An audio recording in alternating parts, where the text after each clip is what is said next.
Welcome back.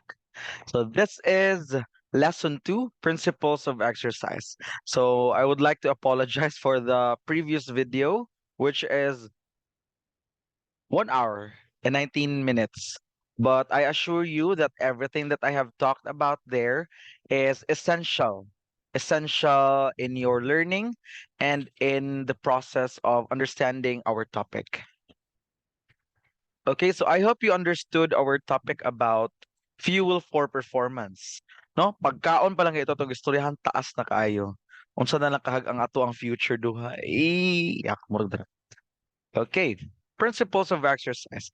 We have talked about this in your senior high days, but it seems to me that not all of you can still remember. No? So we just have these trigger words para maka-trigger siya sa tuwang memory about it. Okay, first, we have the principles of exercise. What are they? Physical activity plays a very large role in people's lives, syempre, because if we are living a sedentary life, meaning dili ta active, dako ikig puruhan nga musaka tag langit og sayo-sayo. Exercise will place stress on our bodies. Good stress. It will depend on the the intensity or the event that you are doing. So you should understand that exercise principles will allow trainers or even you as participant to monitor the stress or the exercise load that you are placing upon yourself or upon the client. So to make the training safe and effective, helping the client or helping yourself to achieve their goals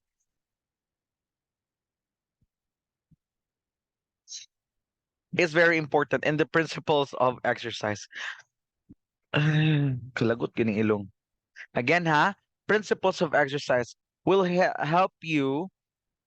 um help you understand what exercises you should do in doing your goals, not to finish your goals. Mo na siya importance sa principles of exercises. Now, what are they? There are 7 principles of exercise. Actually, daghan siya, but these are the basic principles of exercise. Number 1, we have individual differences. Lahi-lahi ta nga pagkatao. Again, we are individually different with each other. Next is specificity, meaning specific ta to what part and to what exercises are we doing based on our goals. Next is progression, or meaning there is progress in each activity that we are doing from time to time. Next is overload. This is connected with progression. Actually, this is progression overload, but we are ato siyang tungaon para mas dali ninyo masabtan ang progression and ang overload. Next is adaptation. What is adaptation? Adaptation is your ability to adapt to the exercises or to the stresses that you are doing or you are applying to yourselves. Next is rest and recovery. Your ability to recuperate or to just rest and recover from the stress that you have allowed yourself to endure. And lastly, reversibility. What will happen if you will stop exercising? No, that is for reversibility. Number 1, we have individual differences. Everyone is different and responds differently to training because syempre, we have different ages, we have different genes, we have different muscle content, we have different fat content. So lahi-lahi gid ta nga tao, dili ta alike. No? Some people are able to handle higher volumes of training while others may respond better to higher intensities. For me, I don't respond to higher intensities very well because dali ko mag-faint, meaning dali ko malipong, dali ko makuyapan. If ever mag high intensity ko. What works for me is anam-anam nga pag-grow sa kuwang exercise. Next is genetic ability. We are different because genetically speaking, we don't have the same genes. Lahi-lahi ta og genes. Predominance of muscle fiber types, other factors in your life, chronological or athletic age, and mental state. Syempre, Naiuban nga dagko nagkamot daan, naiuban dagko naglubot daan, napuy uban sapyot, napuy uban walay lubot, naiuban gagmay pa. Magdepende gina siya. And for athletic age, naiuban bata pa lang nag-exercise na, naiuban nag-start pa o grow sa ilahang skills, college na sila. That's why we are all different in so many ways. Next is specificity or specific. Dapat specific ta sa exercises or sa parts sa tong body nga ato ang exercise. For example, you are trying to grow your gluteus maximus or your lubot. This part here, kita nako. If dako mo og lubot ninyo, syempre, your exercises should be for your gluteus maximus as well. Naatay lunges, naatay squats, kana siya nga mga exercises. Jump squats, jump lunge, mga ingana. Exercise should be specific to the client's goal or your goals, your needs, and your capabilities. No, kay dili man pwedeng pugso nako nga sige padako na to inyong deltoids or ang inyong shoulder blades. Atong padako na punya kay dako na daydaan imuhang deltoids. So syempre I need to adjust. We need to adjust. Dili na ko kapugson nga diara nga very nice naman imuhang deltoid. Siguro i-maintain lang siya ingana pero dili iparihas sa tanan. Dapat specific ta kung unsa imuhang goals ug unsa imuhang need. Okay? Our body's response to training is based on the specific stimulus or training applied. Dili pwede nga nagpadako kag biceps, no? Nagpadako kag biceps kani nga pareha ni kadako. Di pwede nga gapadako kag biceps unya ang nidako kay ang imong ulo. Dili na siya ingana. Not unless if nakigibuhat nga mali. Okay? So again, specific pod ang mga response sa ato ang training sa mga specific stimulus nga ato ang gi-apply sa ato ang lawas. Say man ni, di ba? So sige na to klase, look at my face and my hands. Dili siya parehas. A. Next is improving your ability in a sport is very specific. Depende po siya kung unsa inyong goal. No, kung unsa nga sport mo ga ano. For example, swimming. Lisod pugpugson ta mo no og pa-practice og throwing. Dili man siya ingana. So in swimming, syempre I need to let you focus on endurance, strength, and syempre speed. Ingana siya. Next is again sa to specificity. It should be specific to any type of goal or any exercise or any part of your body. While individualism or individual differences means that we are all different. We are not alike. Okay? Pasensya if gapas ko kaya I don't want to nag-record na ni. My God. Feel na kuha pa ko nag-record. Nadi ay. A. Okay, next. We have progression. From the word itself, progress. So gadali ko kay para dili mo abot ta og 1 hour. Same sa ato ang previous session. Okay, progression, meaning progress. There is an increase of amount of training or exercise or even effect from the stimulus you have applied to yourself. It is also changing an exercise to make it more challenging. So kung nasumula na mag-jogging og 30 minutes, we can progress to 1 hour. Ato i-progress ang ato ang exercise. So you are also when it comes to intensity of your exercise, you are making it more vigorous. No, okay, from very light lang to moderate to very high intensity to vigorous. For duration naman, you are making it longer. No, kung ingad to atong time, kung 30 minutes lang, pwede ta mag 40 minutes, mag 50 minutes, until mag 60 minutes. There is progress. Hinahinay nga pag-add og stress sa ato ang lawas. Type, try a different exercise. So mag-progress ta kung cardiovascular endurance ato ang gina exercise next week, pwede na to siya i-progress to cardiovascular strength. Next is frequency. If you're exercising less than 5 days, for example, 2 to 3 times a week lang ka, ato siya i-progress. Pwede ka mag 5 times a week. No? Mag-add ka, hinay-hinay. That is for progress. Nasabtan ba? Now, next is, okay, pareta. So this is an example of progress. Now, there is progression. For example, first week, 10 minutes nga jogging, 10 push-ups.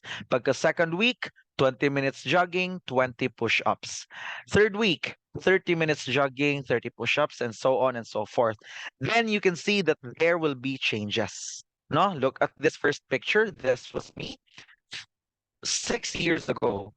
No, after 6 months of training, nagawang gamay. Pagka mga after 1 year siguro, nganin akong lawas. Pero as you can see, di rapid ang changes. Meaning, dili paspas akong pagniwang because I am doing it slowly. Because if you are going to do it fast, daghan siya og possibility sa lawas. Basin bayag magsakit mo, basig ma-deficit mo og unsa pa nga vitamins and minerals sa inyong lawas. Dili pwede ikalit kay magsakit mo. Okay, after pila ka years of exercising, this was me after 2 years. But as you can see, I will explain later the principle of reversibility. Remember these pictures, ha? Dumduminin ninyo nga pictures. Next, we have overload.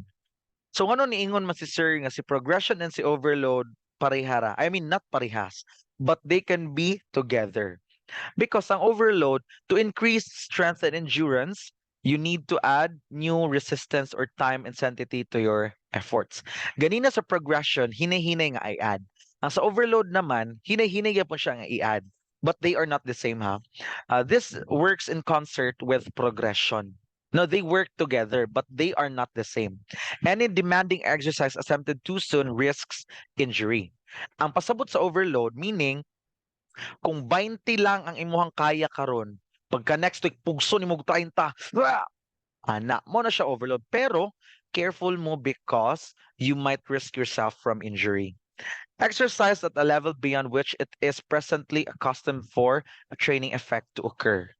For example, inyong naandan is again 30 minutes. I mean 30 ka arsahan lang, inyong gi-40, inyong yung gipugos. Kasi syempre, you need to see improvements. Naa na siya improvements. Ayaw lang gid yung kalit og 50 og kalit or kanang dili na gid ninyo makaya. Syempre, sa katuda pong makaya ninyo. So this give the system being exercised enough time to recover and only apply a training stimulus again when the system is no longer fatigued. So if you are going to do it, kato example na to nga moarsa mo og 30, pagka next week is 40 ninyo, ayaw ninyo buhatan na po sa sunod na po nga adlaw nga mag-arsa na po mo og 40 kay makurat inyong lawas ana. Okay? Try to let it rest first. Kay puhon kung usbo na ninyo, makaya na ninyo. So that is for overload. Next we have adaptation.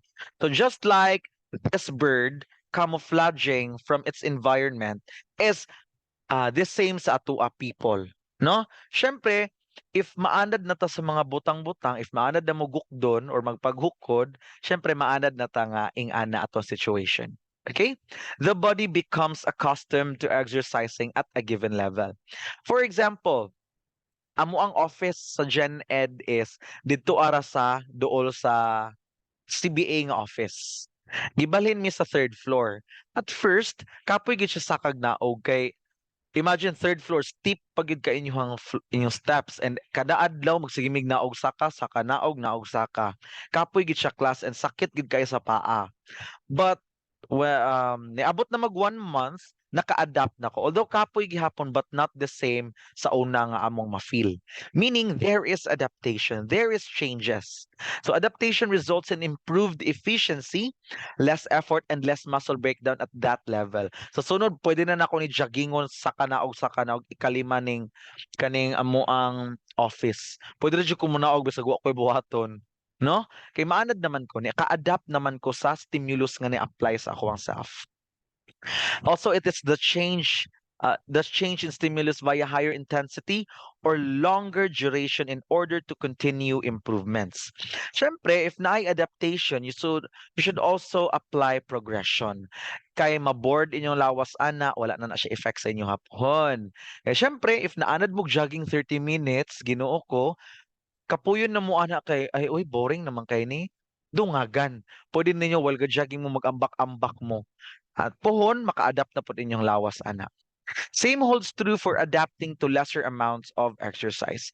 If maanad gani mo ginagmay lang nga exercise, maanad na po ninyong lawas ing ana ra pod mo ka inactive, ing ana ra kagamay inyong gabuhaton nga exercise. So that is for adaptation. So dali ra kani explain nga mga principles no kay bisan pag wala ni ninyo naagian, dali ra man sabto na to ang terms. Ato lang yung fuel for performance ganina taas lang gid kayo siya. Okay? Next is we have rest and recovery. My favorite and your favorite. So rest and recovery, diha palang daan. Masabtan na nato what it is.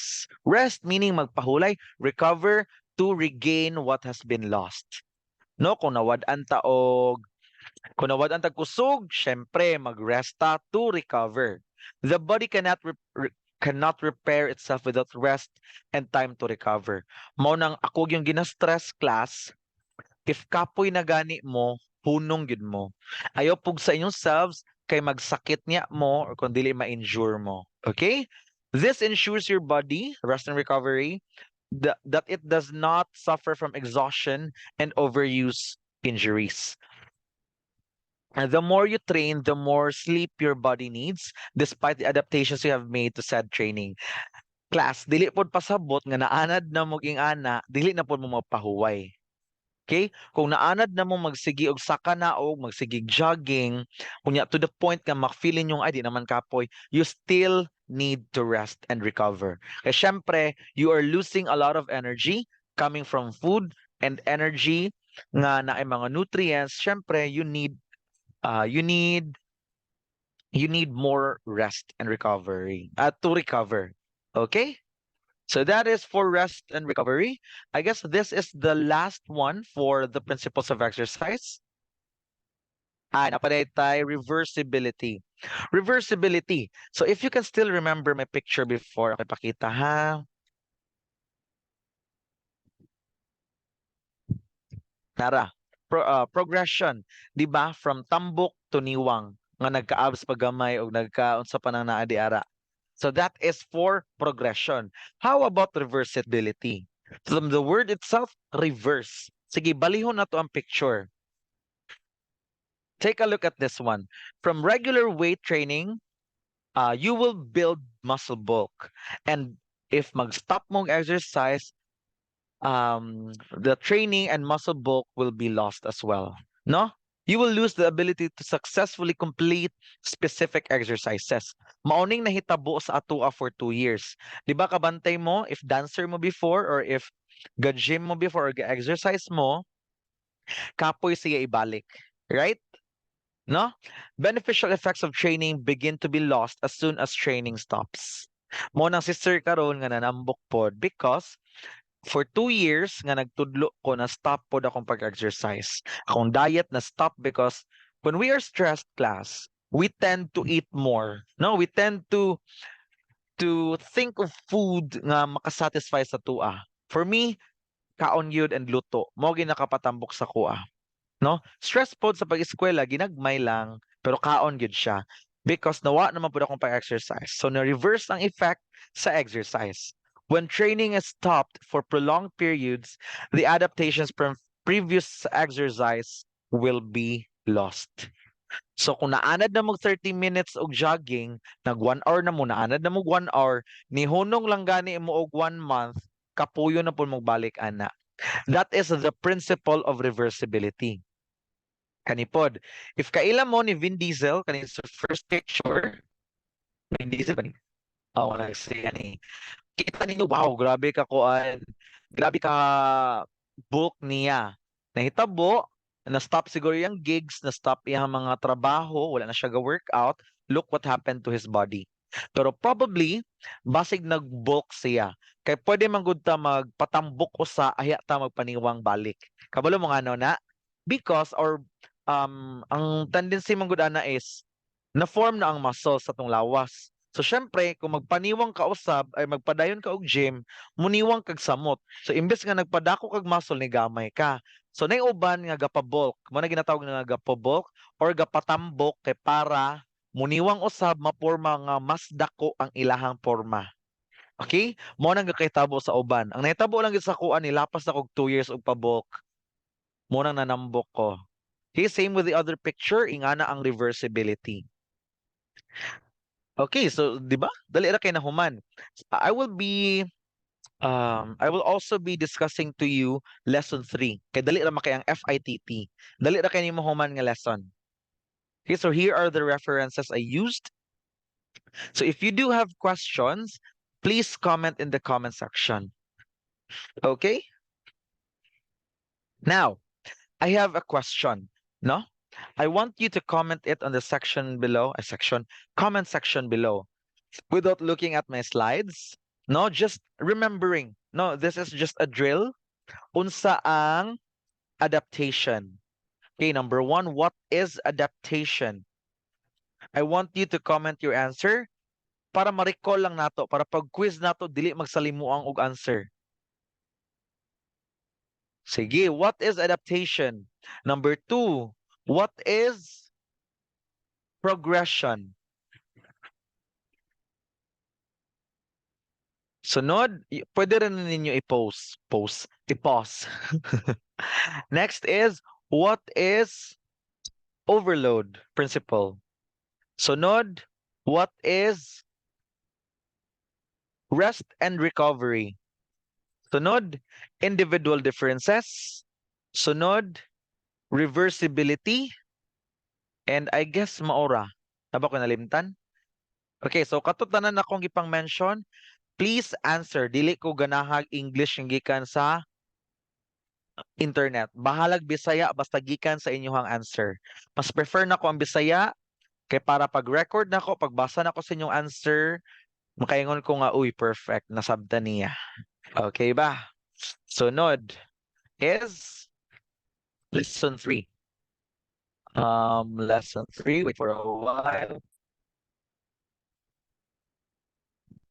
Lesson 3, PF2 lesson 3. So,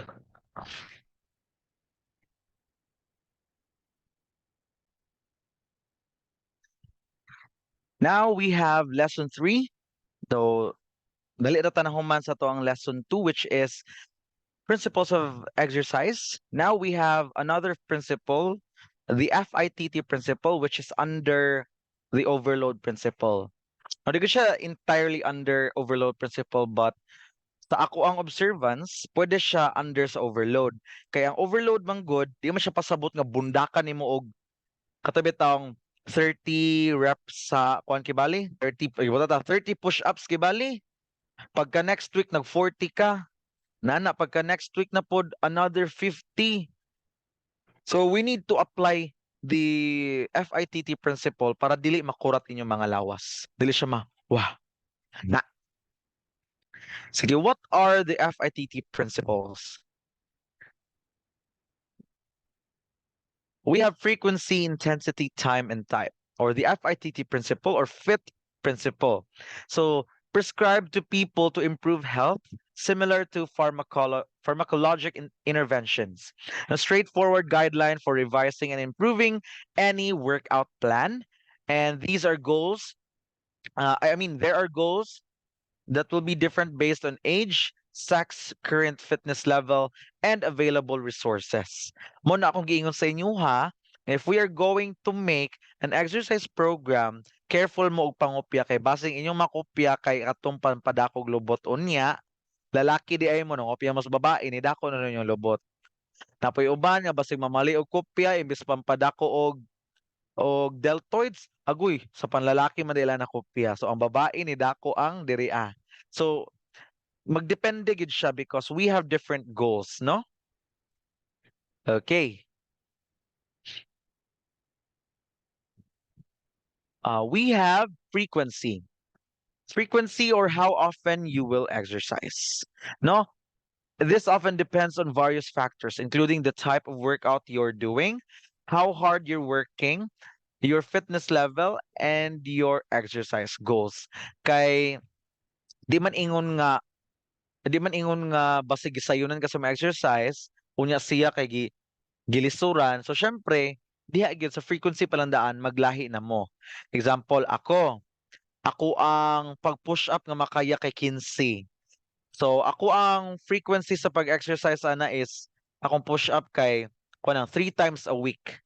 Kunya kamo kay 4 naman ninyong makuha. So pwede mo every day as long as tag-upat-upat lang. At least bahala ginagmay, at least kanunay.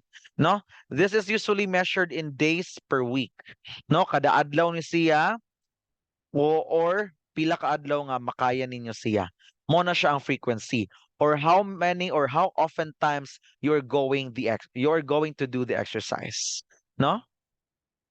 Next is intensity or how intense or unsay level sa inyong exercise or how hard you will work during exercise. This will vary between light, moderate, and vigorous intensity activities or intensity activities. This is how you increase or decrease intensity depending on the type of workout you're doing. No? So, ibutanta lang sa sayaw. Nakapili mo og exercise nga sayaw. Siyempre, if paspas ba siya or hinay inyong ibutan dito or kung unsa iyahang intensity. Kadtong ato ang yoga og PNF, unsa may intensity adto? Light to moderate. So, light to moderate ra tong ato ang PNF o yoga. So, light to moderate na gani to, lisod na. How much more kung ato tong gi-intensify pag yun? No? Intensity can be monitored by heart rate in most patients or in most students as well. Mabalaan man na nato if nasubraan ka paspas in your exercise kasi syempre paspas mo kay inyong heartbeat. No? So nanatay F, we have frequency. Next is intensity. Okay, again, ang frequency counted by days or kung ikapila ninyong buhaton ng exercise. Intensity, kung unsa ka kusgo ng inyong exercise, unsa ka paspason. Next is time. Time is how long you will exercise during each session. No? This will depend on your fitness level and the type of workout you're doing. And duration of training is dependent on intensity. Siyempre, dili man pwede nga, moingon ta nga, sige, 3 times a week ko mag-exercise, sir. So, mo na imo frequency. Imo intensity is light. Unya, imuhang time is whole day. Dili siya pwede. Because again, your body needs to recuperate or rest. Okay? So dapat atong time ibase po nato sa ato ang activity nga gabuhaton. Okay? Sige. So ang time, syempre, it can be measured by hours, minutes, or seconds. Next is type. This is easy to manipulate to avoid overuse injuries or weight loss plateau. Meaning, ana, niniwang na, natambok pagid usab. Okay, wala siya.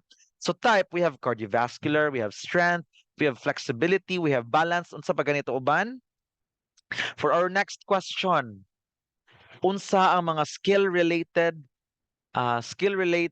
components o health-related components na sa tong PATFIT 1? Again, skill-related components, isulat ninyo og health-related components. So dito pwede ninyo i-base ang type sa exercise ng inyong buhaton. No? Ang sa type man god, you're going to refer the sort of activity to complete diri a. Okay? So nanatay F, frequency. Kung ikapila mo mag-exercise sa isa ka week, we also have intensity or kung unsa ka kusgo ng inyong pag-exercise, unsa ka paspason. Time, pila ka oras mo mag-perform, pila mo ka oras mag-exercise. Type, unsa nga klase nga exercise inyong buhaton? Cardio ba, strength ba, flexibility ba, or balance? See? Humanata. So these are the references I used for the FITT. Now, since we are done, before ni mahuman nga week, so ko syempre this is for week sa ako sa i-check ha kung saan na ni nga week karon. Himan ako, ka-ML ako after. Let me check what week we are right now. I guess we are already on week 4. No, week 5. Na na na na na na na. The schedule for week BLCO days man last week. Nara. Schedule of activities. Nara. March 2023. So I have posted this in your classroom already. Kaning koan kaning March 2023. We have week 4 data today. Ay karon nga week 4 which is lesson 1, 2 and 3. Next week we will have a long quiz. Again, pag photocopy mo ani or pag picture mo, nara sa inyo on sa inyo ha. Naka back to back ni siya, 6 pages. Pero you need to photocopy a copy of this one. Wait sa ha. This is very important, no? Duha ni siya ka sheet. Pag photocopy ninyo ni pwede mo magtunga sa inyong classmate. Sa Pwede mo magtunga sa imong classmate ani kay duha man ni siya kabuok. Okay?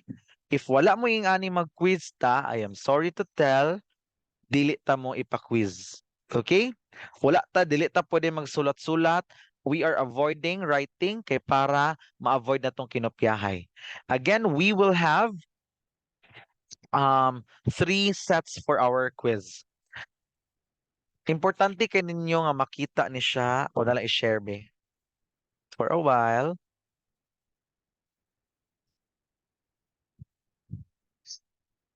Sheesh.